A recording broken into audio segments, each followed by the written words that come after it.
Assalamualaikum warahmatullahi wabarakatuh. Perkenalkan, nama saya Cahaya Hikmah dari kelas AK 19G. Baik, di sini saya akan membahas tentang konsolidasi anak perusahaan yang tidak dimiliki secara penuh. Adapun soal saya yaitu PT Ambara mengakuisisi 80% saham PT Gandaria pada tanggal 1 Januari 20X3 sebesar 310 juta.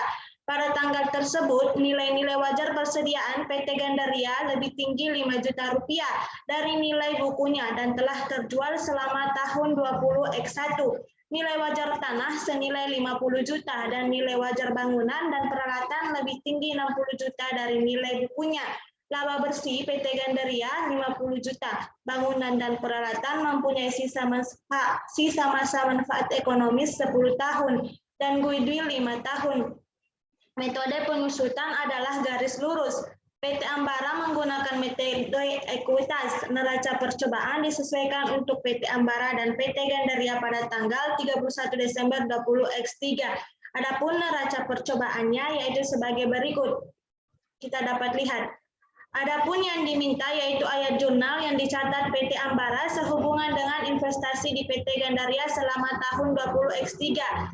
Yang kedua, ayat jurnal eliminasi. Yang ketiga, kertas kerja neraca konsolidasi. 3 bagian, yaitu kita menjawab soal pertama.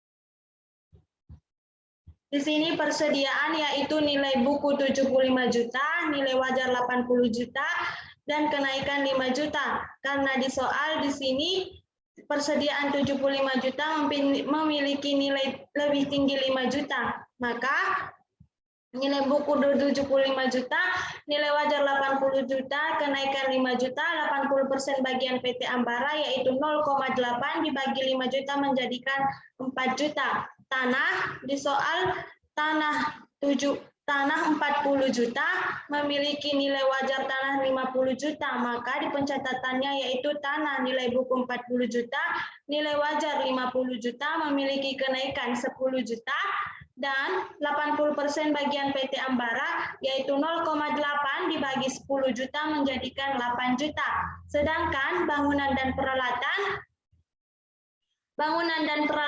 40 juta, bangunan dan peralatan 600 juta dikurang 320 juta dan memiliki nilai wajar 60 juta. Maka pencatatannya yaitu bangunan dan peralatan 280 juta, nilai wajar 340 juta, kenaikan 60 juta, maka 80% bagian PT Ambara 0,8 dibagi 60 juta menghasilkan 48 juta.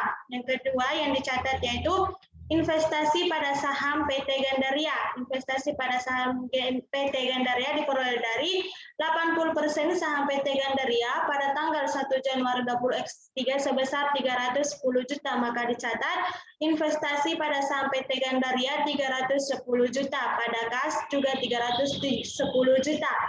Pengakuan pendapatan diperoleh dari laba bersih. Di sini laba bersih yaitu laba bersih PT Gandaria 50 juta.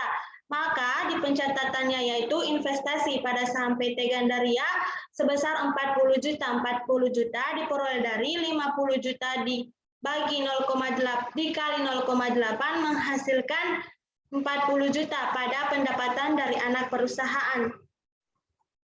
Yang ketiga yaitu pengakuan dividen. Pengakuan dividen di soal 30 juta. Maka di pencatatannya yaitu kas pada investasi pada saham PT Gandaria sebesar 24 juta. 24 juta diperoleh dari 30 juta dibagi 0 dikali 80% atau 0,8%. Yang kedua yaitu menyesuaikan laba atas diferensial yang terkait pada persediaan yang telah dijual. Pendapatan dari anak perusahaan pada investasi pada saham PT Gandaria sebesar 4 juta. Yang kedua yaitu mengamortisasi diferensial terkait peralatan, yaitu pencatatannya pendapatan dari anak perusahaan pada investasi pada saham PT Gandaria. Yang ketiga, mengamortisasi diferensial terkait goodwill, yaitu pendapatan dari anak perusahaan pada kas investasi pada saham PT Gandaria sebesar 2 juta. Di soal kedua, kita mencatat jurnal eliminasi. Jurnal eliminasi yang pertama yaitu jurnal eliminasi investasi. Yang pertama, saham biasa di soal 200 juta, saldo laba 100 juta, diferensial 70 juta. Pada investasi saham biasa pada PT Gandaria 310 juta. 310 juta jumlah dari saham biasa, saldo laba, dan diferensial. Adapun kepemilikan non pengendali yaitu kepemilikan non pengendali kita yaitu 20%, maka 0,2 dibagi 300 menghasilkan 60 juta. Jurnal yang kedua yaitu jurnal eliminasi pendapatan, yaitu pencatatannya pendapatan dari anak perusahaan 29.200 pada dividen diumumkan dan investasi pada saham PT Gandaria yang dimana dividen diumumkan 24 juta, investasi pada saham PT Gandaria 5.200. 5.200 diperoleh dari pengurangan dari 29.200 dikurang 24 juta. Sedangkan 29.200 diperoleh dari penjumlahan dari 40 juta dikurang 4 juta dikurang 4.800 dikurang 2 juta. Menghasilkan 29.200. Yang ketiga, jurnal eliminasi pendapatan untuk kepentingan non pengendali. Jurnalnya yaitu pendapatan untuk kepentingan non pengendali sebesar 10 juta, pada dividen diumumkan sebesar 6 juta, pada kepemilikan non pengendali sebesar 4 juta. Jurnal eliminasi yang keempat yaitu alokasi diferensial. Yang pertama yaitu beban harga pokok penjualan sebesar 4 juta, tanah sebesar 8 juta, bangunan dan peralatan 48 juta, adapun goodwill sebesar 10 juta pada diferensial 10 juta. Ini semua diperoleh dari pencatatan yang di atas. Goodwill-nya kan 5 tahun, maka 10 juta dibagi 5 tahun menjadikan 2 juta pada goodwill di sini.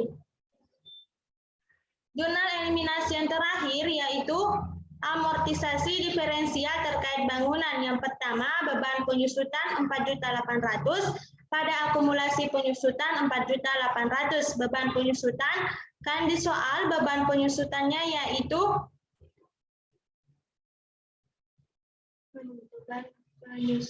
beban penyusutan PT Anggara. Di sini 10 tahun, maka dibagi dengan beban penyusutannya yaitu di sini dibagi dengan 48 juta, maka menghasilkan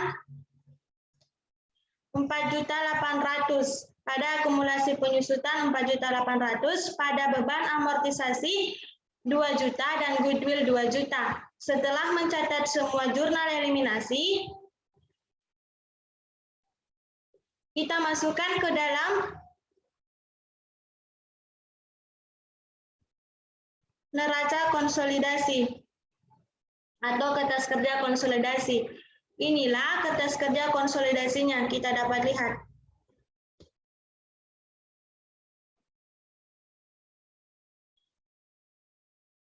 Yang mana hasilnya sama-sama seimbang, yaitu 486 juta pada debit dan kredit 486 juta. Begitu juga dengan konsolidasinya, yaitu 2.248 juta. Di sini juga 2.248 juta. Baik, itulah tadi penjelasan yang dapat saya sampaikan. Mohon maaf bila ada salah kata. Wabillahi taufiq wal hidayah. Wassalamualaikum warahmatullahi wabarakatuh.